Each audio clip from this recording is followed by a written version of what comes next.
From the Hype HQ studio in Chicago, Illinois, it's Startup Hype Man, the podcast. Hello, everyone. My name is Raj Nation, and I am the founder of Startup Hype Man. Fast-growing startups work with me because they want to become better storytellers. Whether that's for customers, investors, or a packed audience, they know that story is their ticket to stand out, stand apart, and change the game. And this podcast here is where I talk with entrepreneurs and leaders in the startup ecosystem, ranging from scale stage to early stage, as they share specific strategies that they have executed to stand out across three specific areas: sales, marketing, and people. Before we begin today's episode, remember you can head to startuphypeman.com and subscribe to the newsletter that doesn't suck. You'll get new podcast episodes and timely reads written by me, but also helpful articles from around the web and a notice of upcoming pitch competitions. All right, let's dive in and hear how today's guest is changing the game.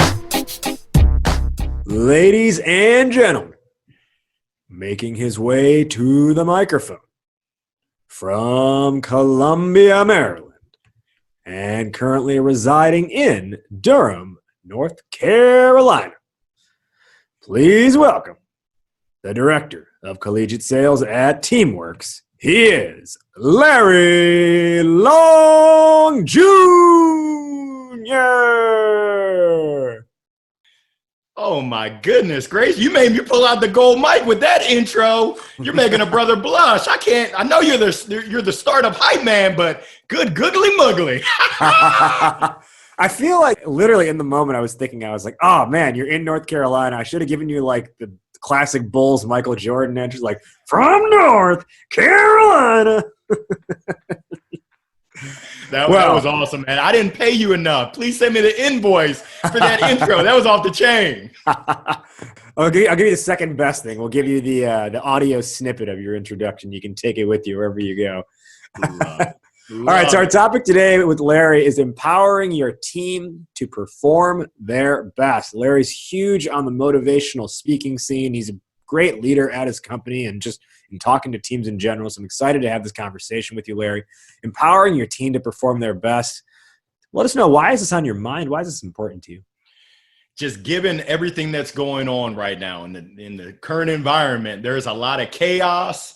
There's a lot of turbulence. And even before that, it's so important. And so many times organizations and individuals miss that superpower and really the power of people, empowering your people, leading your people, really setting them up for success. So it's on my mind all the time. I'm a former baseball coach. I used to own a baseball academy.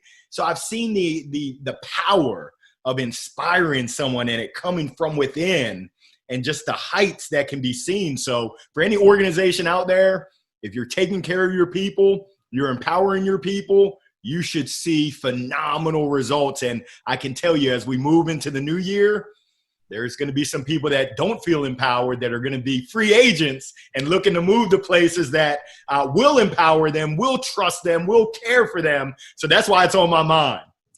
Hey, speaking of that, I always thought it'd be kind of funny and cool if what if the business world had I don't know, people were on contracts and then you just became like a free agent, every 3 years or something like that. What if there was oh my God, Larry's contract expires at the end of 2020. He's going to be a free agent. All these sales organizations are looking to get Larry on their team. It's crazy. I've actually been a part of an organization that held a draft. I thought I was playing fantasy lead generation. Okay, you're up next. You're on the clock. That's pretty cool. So let's talk about baseball for a second. I know you used to be a coach, used to run an academy. You also used to play as well at the second highest level there is, right? College ball. Or I guess maybe minor league would be the second highest, but that's basically major. That's basically professional ball. And you got your nice pink wooden bat here on the screen as well. So, all right, so let's talk baseball for a second. I'm a huge baseball fan, and I probably used to be a bigger baseball fan growing up than I am now, meaning knowing stats and everything. Now I'm able to watch it and enjoy it and not obsess over all the stats. But what position did you play, and what was the college baseball experience like? Yeah, so I was an expert at playing the position of left out. Hey, coach, can I get in? Nah, you're left out, dog.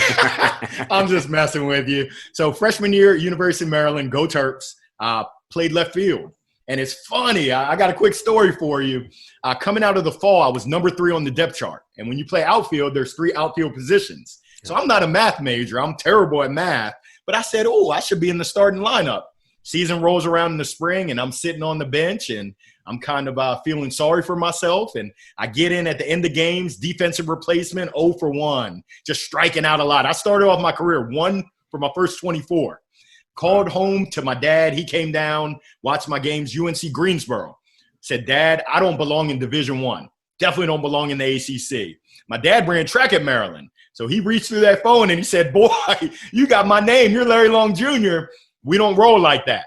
That's the wrong attitude. And he threw in some choice words where I understood exactly what he was saying. He said, you better get back to the drawing board. So I started getting on the tee, and he said, you better get your mind right. If you don't have your mind right, if you don't believe that you can, you won't. Well, lo and behold, University of North Carolina came to town. I was 1 for 24. Boom, got in 2 for 3 on Friday as a defensive replacement. Started Saturday, 3 for 4. Started Sunday, 2 for 4. That was all she wrote. I started the rest of the year, batted .319 in the ACC. Batting ninth, I saw nothing but fastballs.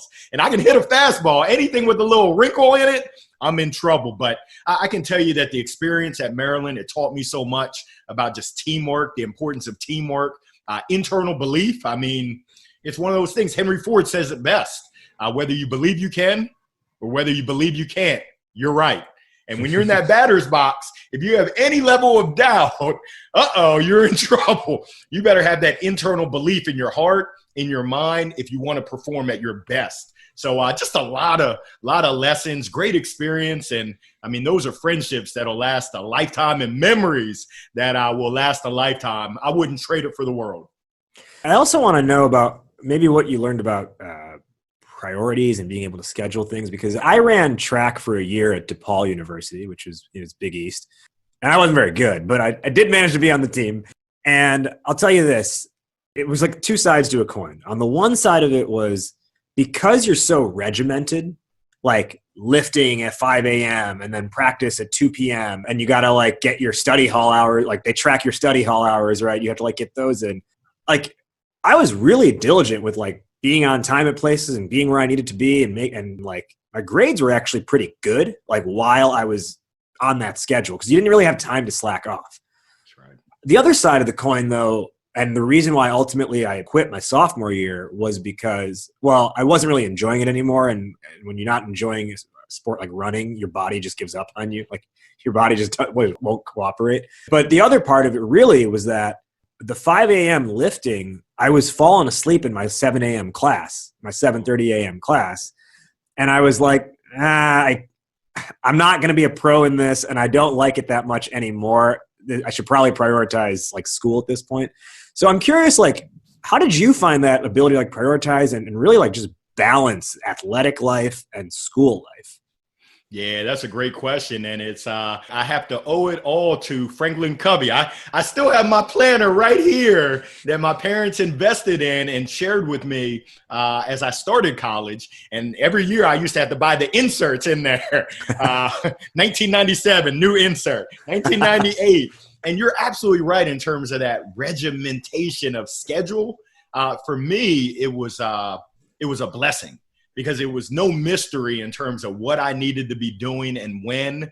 And I don't know, as a young buck, that was what I needed. And I can tell you that that's taught me a lesson that if you just do the little things, our coach used to say, if you're 5 minutes early, you're on time. If you're on time, you're late. And if you're late, you're forgotten. If you're late, you don't exist. It's kind of like Kevin O'Leary from the Sharks. You're dead to me. So, I mean, it's really those little things on the margin that mean so much. And having that structure of schedule, it allows you, because it's a second job. You talked about falling asleep. I've been there before. The first time I had coffee, it's the first and the last time I had coffee, we came back from spring break trip to Florida State, good old Tallahassee. That's a long drive back. And I had a presentation I had to give, and my parents dropped by campus. They used to work in DC, would drive right by campus. And my mom said, hey, drink this coffee. She loaded it with sugar and cream. It still tasted disgusting. I don't drink coffee. I don't drink beer. I'm a Kool-Aid kid with a Kool-Aid smile. But I can tell you that it worked. That thing had me buzzing all day long. I said, whoa, this thing, I might explode. But you made a great point in terms of having that regimented schedule. It keeps you on track and at least gives you the best chance to have success. Yeah. Let's talk about Teamworks and your role there, right? So you are the director of collegiate sales. How did you get into it's amazing, right? You used to play a sport. Now you work at a company that is in the world of sports. So how did you get involved at Teamworks? And I guess, how would you describe your position as the director of collegiate sales there? Yeah, so I've been blessed. I mean, I've been in software and tech sales for some time. Used to work at Accenture doing IT consulting, owned my baseball academy, and then I've been in tech sales, either carrying a bag, making 150 cold calls to CPAs, or leading teams. It's funny because 2018, I spoke at Teamworks Sales Kickoff.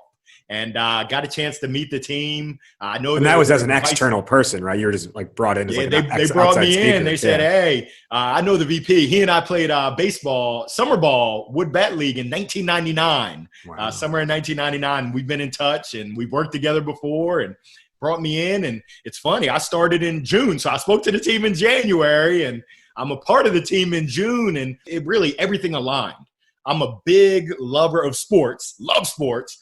I love technology. I'm a tech geek, love innovation, and just what they were doing, it really aligned. And there was an opportunity for me to come in and lead a team, which is, I mean, that's the trifecta right there. Sports, check. Technology, check.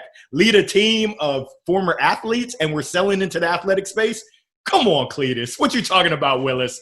It was perfect. So my role in collegiate sales is to really set the strategy, as well as make sure that we're executing on running the plays.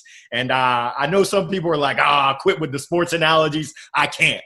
And that's one of the reasons why I love Teamworks is I can use all the sports analogies in the world and never gets old. Plays over. No one's going to be like, what you talking about, Willis? It's going to be like, yeah, that's what I'm talking about. Let's get it. So, I mean, it's an awesome place to be. So then our topic is empowering your team to perform their best. Is being a motivator something you've always done, or I don't know, did you kind of like fall into it just by habit? Yeah, I look back to my younger years, and I got to say, I get it from my papa, get it from my dad. And my dad grew up in Baltimore City. Track, he was a long jumper, triple jumper. He was a little dude. Track was his way out of the city, out of the projects. And he was just an optimum optimist.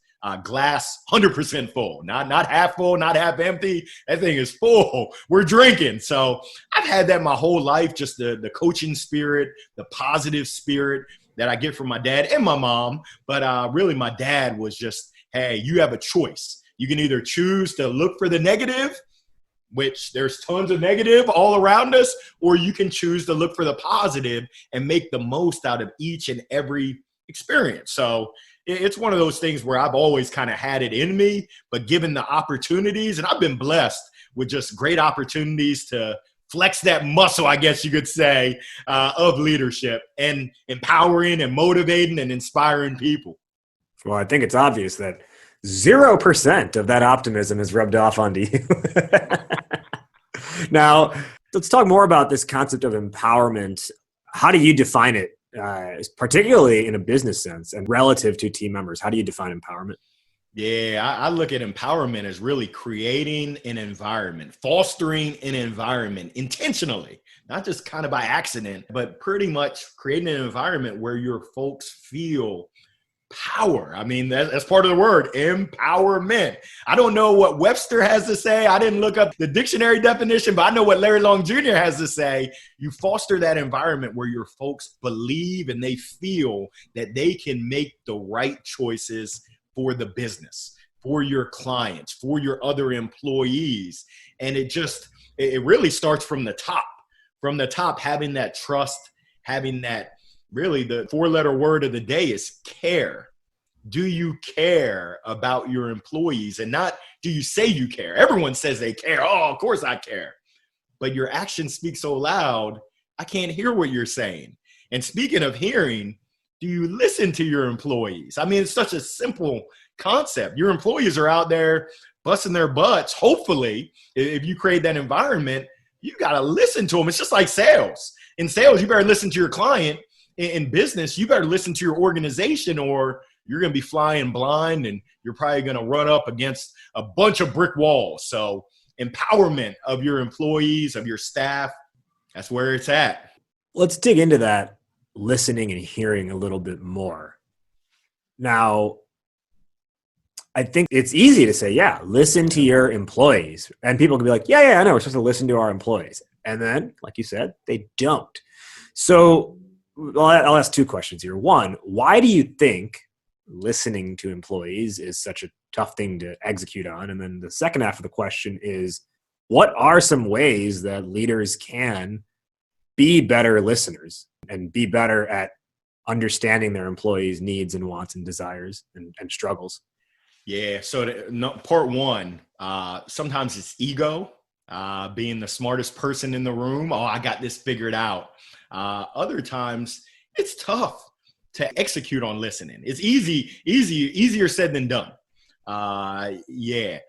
If I truly listen to you, I'm going to ask the right questions. I'm going to be engaged. That means eye contact. That means that I'm all in. I'm not on my device on the side, halfway listening. We know how that goes. Yeah. That doesn't make anyone feel special.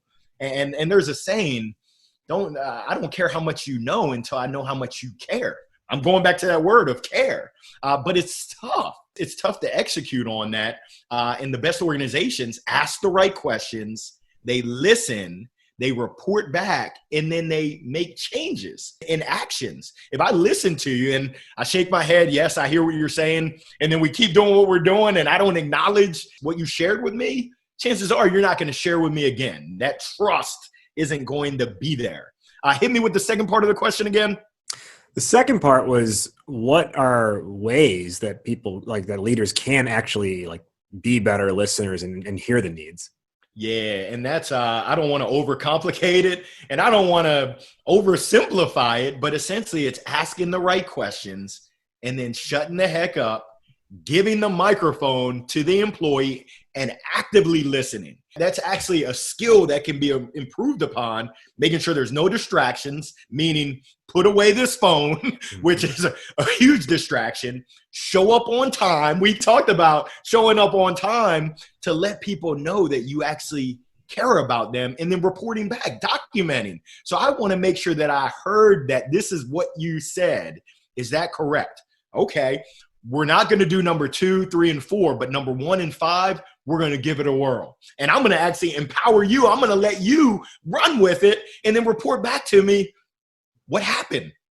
That right there is that collaboration. That right there is now empowering. You're now giving your folks the ability and the opportunity to take their thoughts and turn them into action. And really, whenever your employees feel empowered to make decisions on their own, it's like they have that ownership. I call it that entrepreneurial spirit. And I look for employees that have that entrepreneurial spirit. Even though you might not own the business, you might get the paycheck. If you don't take ownership of it, we're in trouble. I need people that feel empowered as owners, and they do what's in the best interest of our customers, in the best interest of the business, and they make the best decision that they can without fear of, I don't want to mess up, or I better ask for permit. No, give it your best shot. Try your best and forget the rest. That's what Tony Horton says in P90X. I did P60X. I didn't quite make it 90. Okay, so let's, one of the words you mentioned in that was motivation, how to be able to motivate them appropriately. What's the relationship between motivation and empowerment? Yeah, so we gotta dig into the dictionary here. I mean, that motivation, from just my experience, it's got to come from within. It's got to come internal. What's your why? I talked to a gentleman, CEO yesterday, a company called Replays. He said that his why he does what he does, is for his kids. That's his motivation right there. For me, it's my family, but it's also my father's legacy. I take that seriously, that my father, he passed 5 years ago. He sacrificed so much for me. It's my responsibility. Other people's why is different. When you're talking about individuals and you're talking about motivating them, you got to find out what's their why. I look back to my buddy Cameron Pelletier. His motivation, he wanted to be a physical therapist. So he's cold calling. He's one of my lead gen reps, but he wants to be a physical therapist. The only way that I knew that is because I asked the question. We worked out a business plan. What do you want to accomplish professionally? What's your timeline? And what's the steps to get there? He had to take time away in order to get his hours in to get the PT school. I said, hey, as long as you take care of business here, we can go ahead and take care of business there. So, I mean, it really, when you talk about motivation, when you talk about empowerment, I think they run in conjunction with each other, because if you empower me, I'm going to be motivated to run through a wall for you. If you don't, then I'm just checking in. I'm what I like to call a plugger. I'm just plugging in. It's like I just clock in, I clock out. I don't really care. I get my paycheck and poof, be gone. When I really feel empowered, now I'm an owner. I take ownership. And you know what it's like to be an entrepreneur. You get out of it what you put into it. And essentially, if you're going to give it your all, you're going to give your best chance of success on the end. If I have employees that don't feel empowered, there's no way they're giving me their all. No way. So then what do you think is, I'll tell you this. A lot of companies are like, we need our team to perform better. Okay, let's come up with some new performance bonuses. We're going to adjust the commission structure. Oh, if you close a deal this month, you'll get 2x what you usually get as your commission, right? Things like that. Essentially, it's let's throw more money at it to get our team to do better. And at face value, that's not the right strategy necessarily, but I do think there is some room for like financial reward, right? And there is extrinsic motivation. So what do you see as like from the perspective of leadership in relation to its employees? What is that balance, and how do you know when to pull the extrinsic motivation lever versus the intrinsic motivation lever? You said it. It's that balance. And money is a motivator. I mean, I'm wearing green. That definitely is a motivator, but it's not the only motivator. And if all you do is throw money, then that's going to wear out. I've been in jobs that paid well where I wasn't fulfilled. I didn't feel satisfied. I didn't feel part of a team. I didn't believe in our mission. That's not a good place to be.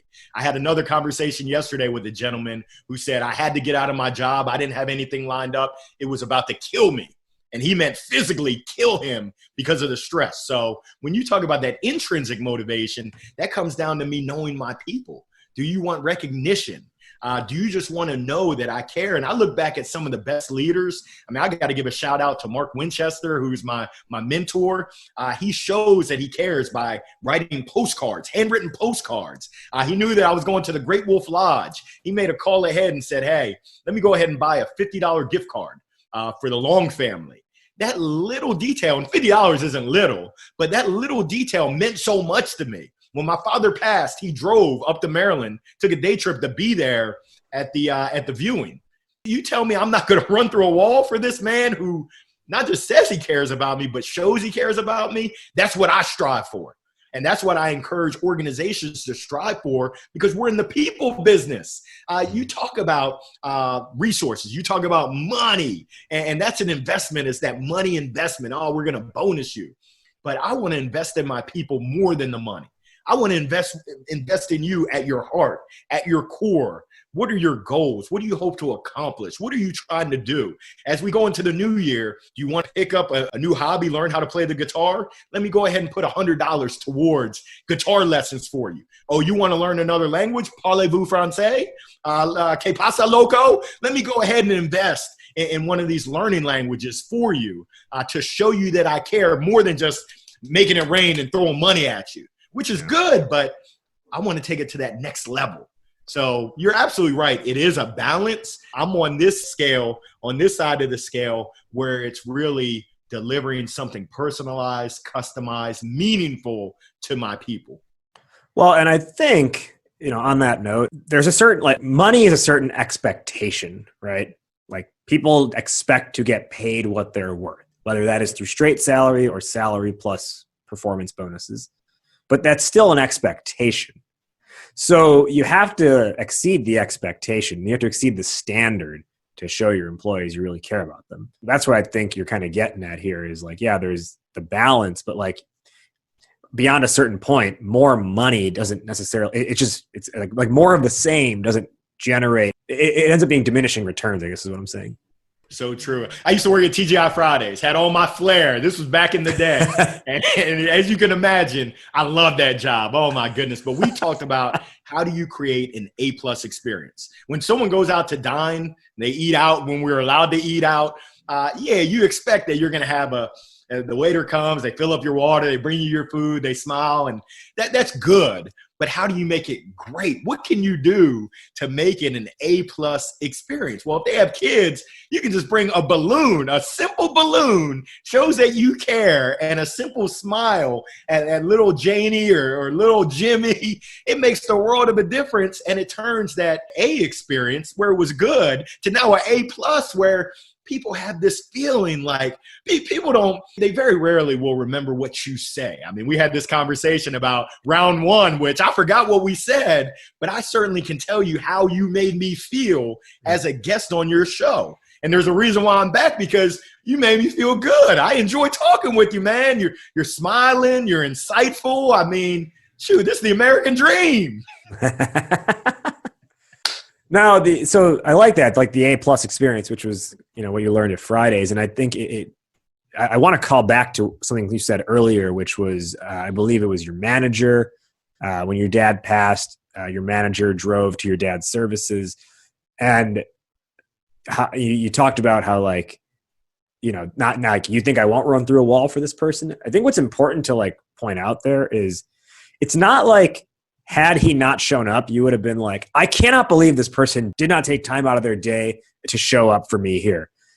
That's not really where people's minds go. You don't have it in for them if they don't do it. But if they do take that extra step, it's something you never forget, right? And I mean, you said that was 5 years ago. I don't know if you even, I don't think you work with that person anymore, but you still remember that he was there. I'll never forget. I didn't expect him. It was a surprise. I'm like, whoa, this is up in Maryland. You're in North Carolina. You drove up to be here for me and my family?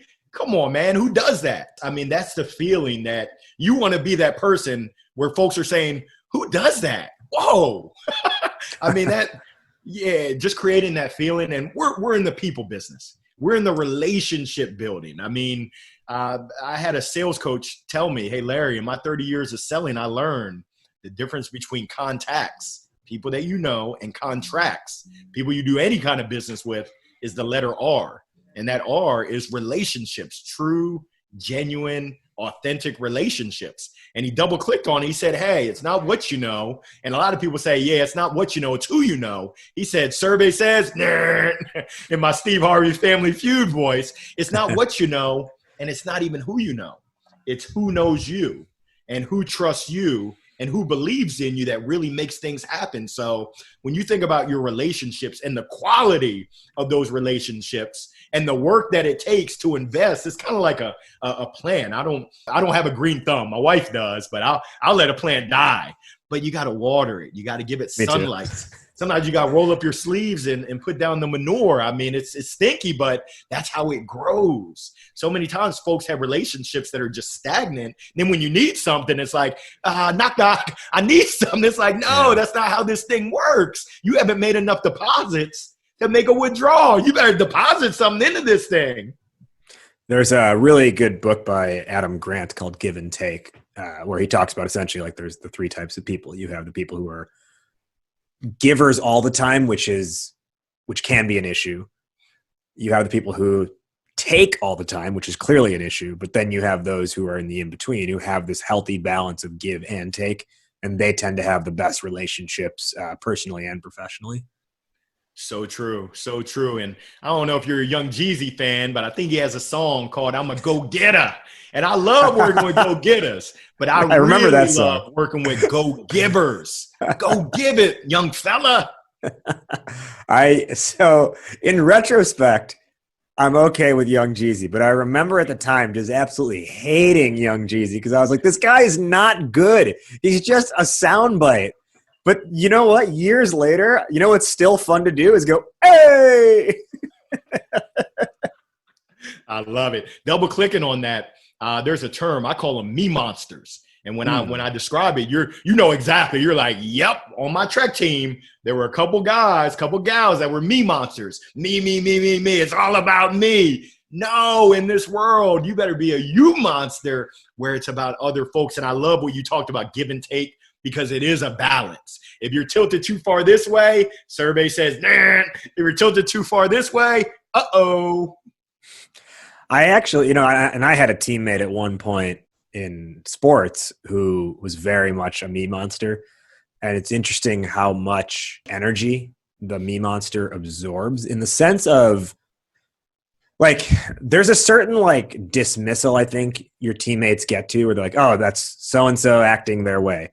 But then also, when I say the energy it sucks up, is the rest of us ended up spending a lot of our time talking about that person behind their back. And I'm not saying that was necessarily good on our part, but more so the point is, like, we're wasting our energy complaining about this person and how they only care about themselves, and like, oh, look at that classic thing they did again. And I thought it was really funny. It was to the extent that, and that person, like, relative to my year, was a couple of grades ahead of us. Yep. And then we had this, like, this hot young freshman come onto the team who was good and kind of thought he was the shit. And what was really interesting was, like, we ended up actually, like, uniting with the original person we didn't like in despisal of the other person. It was like, it was like the enemy of my enemy is my friend. Like, that's kind of what happens. But you really see how much, it's not just that person's siloed actions that only live during the time period of when they talk or do whatever action. It carries and stays with everyone on and on and on until it's resolved. Yep, like a crab pot, and we're seeing this right now. I don't know if you follow the NBA. That's a hell of a Maryland East Coast reference there, like a crab pot. Us people in Chicago have no idea what you're talking about when you say like a crab pot. You better throw some Old Bay seasoning on it. But we're seeing it in Houston with the Rockets, with the whole James Harden situation impacting the team. I mean, Russell Westbrook has let us know kind of his thoughts around what's going on over there, and one person impacting the entire organization and not on the positive side. So, right. Can you talk about, like, with this idea of being intrinsically motivated versus extrinsically motivated? From a leadership perspective, yes, we do need to empower our employees. We do need to motivate them. But how much of this falls on leadership doing things on behalf of employees versus the employee taking up agency for themselves to say, like, I care to contribute here. I do have a purpose here, and I want to grow in these ways. It's a balance. So the leader, and it's funny that we're using the term leader and leadership because so many folks have the title, but they're not leading anything. No one's following them. No one is inspired. No one is on the same page as them.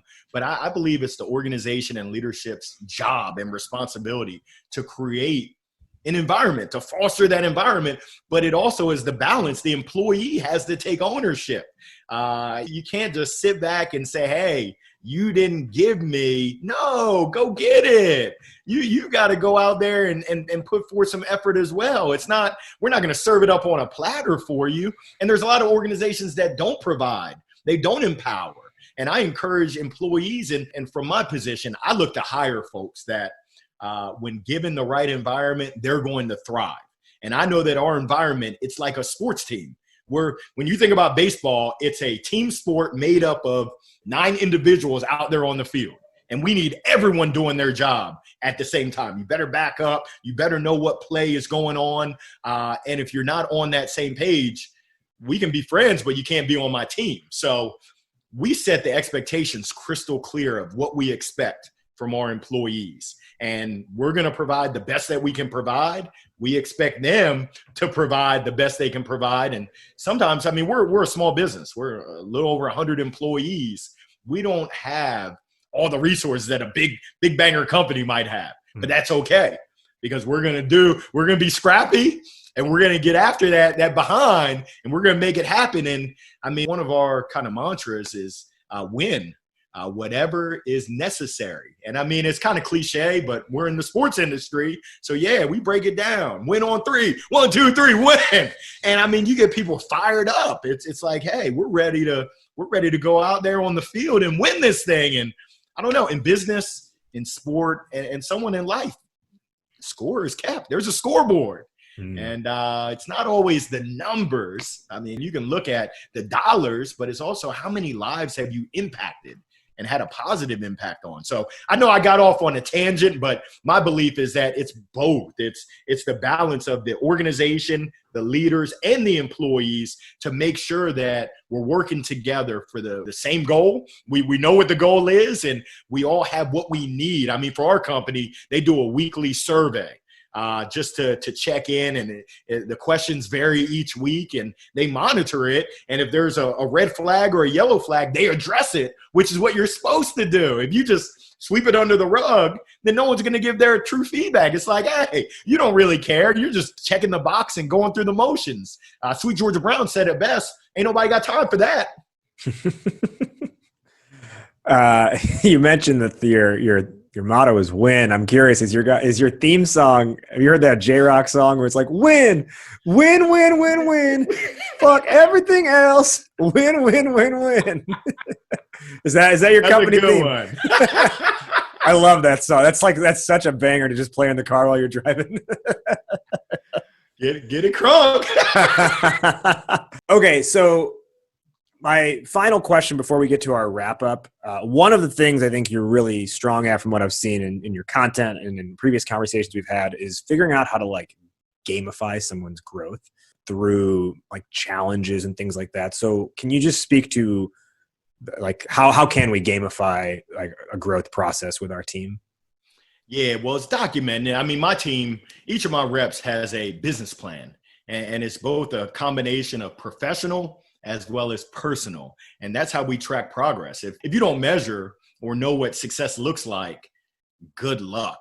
Now, as far as gamification, I work with athletes, and athletes are used to being coached hard, and they're used to either winning or losing. There's an outcome, unless you play soccer where there's a tie. And I'm not a huge soccer fan. Don't tell my wife. She's from Argentina. So I got to play it like Messi. I got to play it like I like soccer, but it's not my jam. But there's winners and there's losers. So we set a target, and we essentially, these are targets, both revenue targets, but also growth targets in terms of, hey, in Q1, these are the things that I'm going to work on in these 4 virtual walls now, but also in my personal life. I've got a rep who played football at Carolina. He also played 1 year with the Houston Texans. He said, hey, I fooled somebody into thinking I was good enough.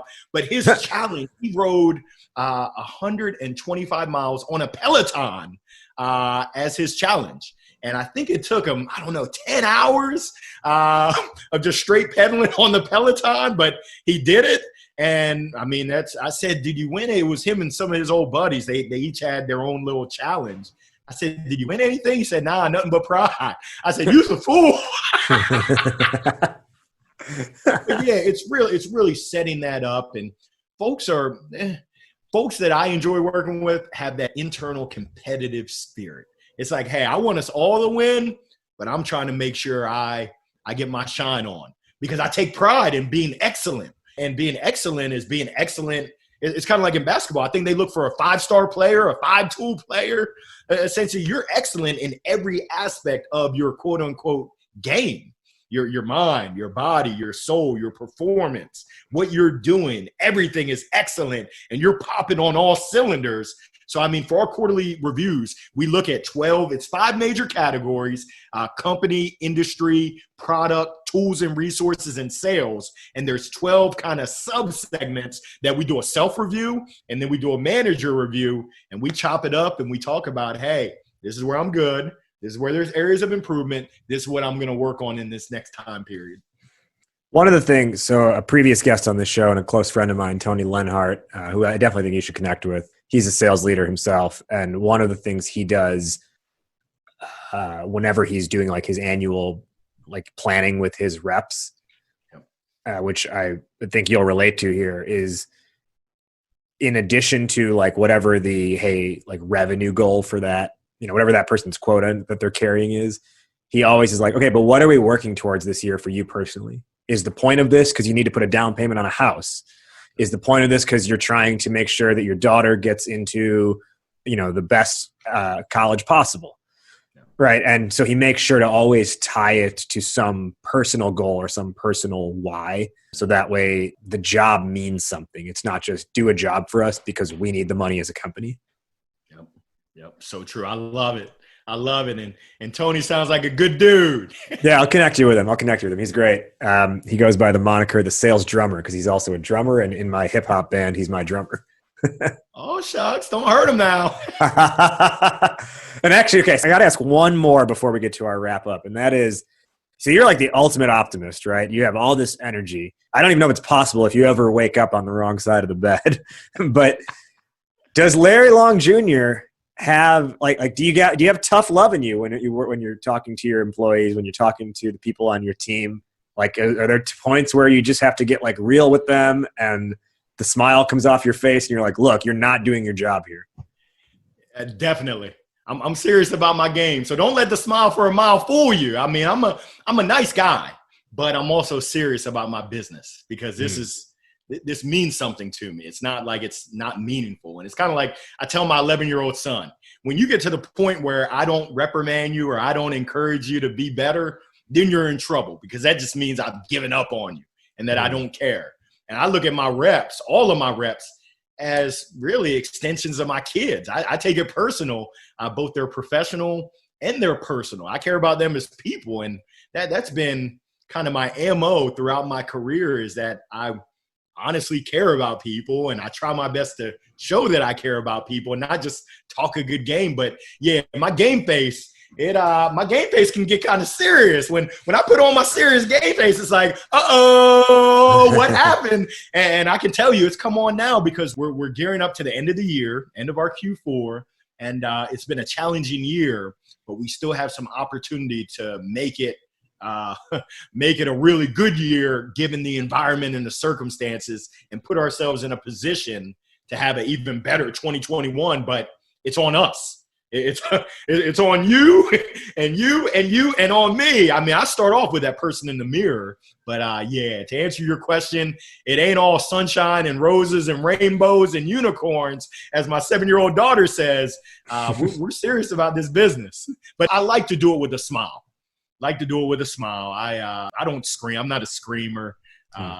On a negative side, I'm more of a, you call it tough love. It's like, hey, I'm gonna put the serious face on, the serious voice, and you're gonna know there's a opportunity area for improvement. Some people might say it negative; those are negatives, but I like to spin it on the positive side. As some of my friends in college used to say, the cut that shit out look, where you're like. That's I mean, it's for everyone who's listening to this and doesn't have the video. It's unfortunate you couldn't see the expression I just gave there, but Larry saw it. Larry, where can our listeners find you and learn more? Oh, man, I appreciate it. You can holler at your boy on LinkedIn, Larry Long Jr. I got the face for radio. You'll be like, yeah, that's that cat with the smile for a mile. You can't miss me. But, yeah, holler at me on LinkedIn. Send me a message. I'll probably send you an audio message back, send you a crazy GIF.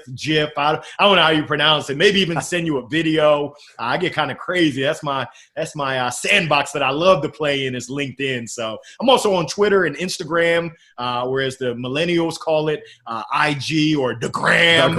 I'm not on TikTok yet. My son, I need to take some lessons from him and get on TikTok. Maybe next year.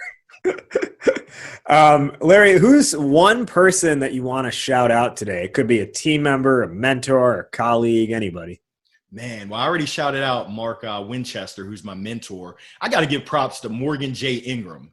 He's another mentor of mine out of Hotlanta. And if Morgan's listening, he hates it when I call it Hotlanta. But the ATL, Morgan has just been a blessing to me. During this time, he's been a huge supporter, just a great encourager, and kind of a Sherpa, a guide. So I got to give Morgan J. Ingram nothing but love for you, man. Yeah, Morgan's the man. That's for sure. Let's go for our top 1 or 2 lessons or takeaways today based on our discussion for the listeners. I'll go first and I'll toss it to you. Topic today was empowering your team to perform their best. And I got to say, I really liked what you said earlier, which was you want to be that person who people say, whoa, who does that? Meaning you go above and beyond for people. You show them you're there for them, not just there for yourself. You're there for them. And you do the things that they would not expect. Larry, top 1 or 2 takeaways for the listeners today. Yeah, I'm going to say the word care. And not to be selfish or a me monster, but care starts with yourself, your mind, your body, and your soul, especially in today's environment, in any environment. Make sure you're taking care of yourself. It's kind of like when we were able to fly. Put your oxygen on first, so that you can now put the oxygen on everyone else that you're leading. So it's care for yourself, self-care, as well as care for others. And that's through your actions, not just through your words. My final question today, which is how we end every episode on this show. Fill in the blank, Larry. Entrepreneurship is blank. Ooh, goodness gracious. Entrepreneurship. It's the ultimate challenge. It's filled with so many lessons, learning lessons. Entrepreneurship is beautiful. I mean, I don't know if you just wanted one word, but I don't think I can have just one word. But it's when I think about entrepreneurship, it's just such a great reflection on life, the highs, the lows. I think the millennials call it YOLO. You only live once. Well, we're on a yo-yo. And if you're an entrepreneur, you're on a constant yo-yo. And it's so important to keep that happy medium. When you're going high, realize stay on your grind. When things are going bad, still stay on your grind, remain confident. So entrepreneurship in a nutshell, such a beautiful thing. Entrepreneurship is many things. It is a yo-yo. It is beautiful. He is Larry Long Jr. from Teamworks. He is the ultimate motivator. I feel like this was a TED Talk and not a podcast interview. So I love this conversation with you. And I feel like I should be playing you out with like, get out the way, get out the way, get out the way, yo. Larry, thank you for joining today on Startup Hype Man, the podcast. Thank you, Raj. Peace. That wraps up today's conversation. Did you like what you heard? Startup Hype Man, the podcast, is available on every major platform, including Apple Podcasts, Spotify, Google Play, and more. So be sure to subscribe on your platform of choice and leave a rating and review. Do you want to be an upcoming guest on the show? Email media@startuphypeman.com with your idea, and my team will review. Our theme song is Change the Game by Jay-Z, all rights owned by Rockefeller and Def Jam Records. And hey, if you want to work together on making your startup story the only one that matters, email me at rajiv@startuphypeman.com. That's RAJIV@startuphypeman.com. Well, that'll do it for today. Thank you for listening. Thank you to today's guests for joining. You have been checking out Startup Hype Man, the podcast. I'll catch you next week. But in the meantime, word up, raise up.